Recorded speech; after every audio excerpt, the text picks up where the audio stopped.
মে মাস ছিল, আকাশ থেকে যেন আগুনের বৃষ্টি হচ্ছিল। সূর্যের উত্তাপ এতটাই ছিল যে মাটিতে পা রাখাও কঠিন হয়ে যাচ্ছিল।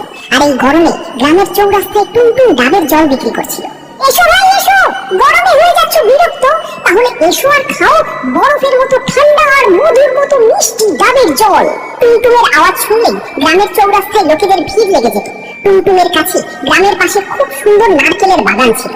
ওর বাগানের ডাবের জল এতটাই মিষ্টি আর এতটাই ঠান্ডা হতো যেন কেউ ওতে মধু মিশিয়েছে। ওই জন্য গরমে ওর ডাবের জল খেলেই লোকেরা সোজা শান্তি পেয়ে যেত। আর এই জন্য ওর দোকানে সবসময় ভিড় থাকতো। কিন্তু ওই ভিড় দেখে সামনের চৌরাস্তায় দাঁড়িয়ে রাঙার মাথা গরম আর হিংসাতে খারাপ হয়ে যাচ্ছিল। কেননা রাঙারও ডাবের দোকান ছিল, কিন্তু ও সস্তা আর পুরানো ডাব ভরে নিয়েছিল।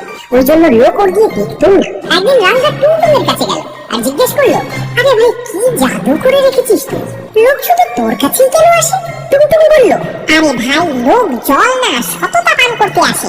এই কথাটা সোজা রাঙার মনে গিয়ে লাগলো। তারপর এক রাতে যখন টুনটুন ওর বাগানে গভীর ঘুমে আচ্ছন্ন ছিল, তখন রাঙা ওখানে পৌঁছালো আর খুবই খারাপ ষড়যন্ত্র করল। ও করলার রস আর সমুদ্রের নোনতা জল একটা বড় সিরিঞ্জিতে ভরল আর চুপচাপ সমস্ত তাজা তাজা ডাবগুলোতে ওই তিতো জল ঢেলে।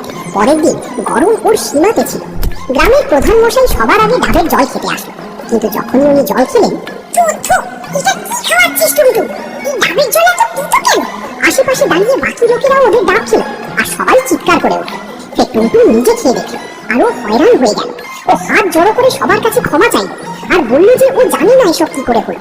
কিন্তু কেউ তার কথা শোনেনি আর ওকে গ্রাম থেকে তাড়িয়ে দেওয়া হলো। এদিকে টুনটুন যেতেই রাঙার লটারি লেগে গেল। সারা গ্রাম এবার রাঙার থেকে ডাব নিতে লাগলো। এখন রাঙা অনেক খুশি ছিল, কেননা ওর চাল সফল হয়েছে। কিন্তু ধীরে ধীরে রাঙার ডাবে অদ্ভুত গন্ধ ও স্বাদ অনুভূতি হতে লাগলো। আর যখন গ্রামবাসীরা জিজ্ঞেস করতো, তখন রাঙা সবসময় একটাই বাহানা তৈরি করতো, ওয়েদার চেঞ্জের জন্য এটা হচ্ছে চাচা। তারপর একদিন গ্রামের একটা ছেলে ফুটবল খেলছিল, তখন ও জোরে কিক মারলো আর বল সোজা রাঙার জানালার কাছে চলে গেল। কিন্তু যখন ওই ছেলেটা বল নিতে গেল, তখন ওই জানালা দিয়ে যেটা দেখলো, ও হতবাক হয়ে গেল। রাঙা নোংরা জল আর সস্তা চিনির ঘোল বানিয়ে সিরিঞ্জি দিয়ে পুরানো ডাবের ভিতর ভরছিল আর ওর বউ রাগে চিৎকার করছিল, বন্ধ কর এই পাপ, টুনটুনকে বের করে দিলি, এবার তুইও যাবি। কিন্তু রাঙা চিৎকার করে বলল, চুপ কর কালুখি, চুপ কর। এই শুনে আর দেখে ওই ছেলেটা তাড়াতাড়ি দৌড়ে প্রধান মশাইয়ের কাছে এলো আর সমস্ত সত্যিটা বলে দিল। সত্যিটা শুনে পুরো গ্রাম রাগে ফেটে পড়লো। তারপর সবাই মিলে রাঙার ঘরে হামলা করে দিল। ওকে ধরলো, খুব মারলো আর সব সময়ের মতো গ্রাম থেকে বের করে দিল।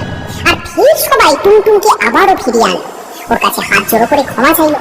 আর তখন সবাই বুঝতে পেরেছিল যে মিথ্যে যতই জোরে ছুটুক না কেন, সত্যি ঠিকই তাকে ধরে ফেলে।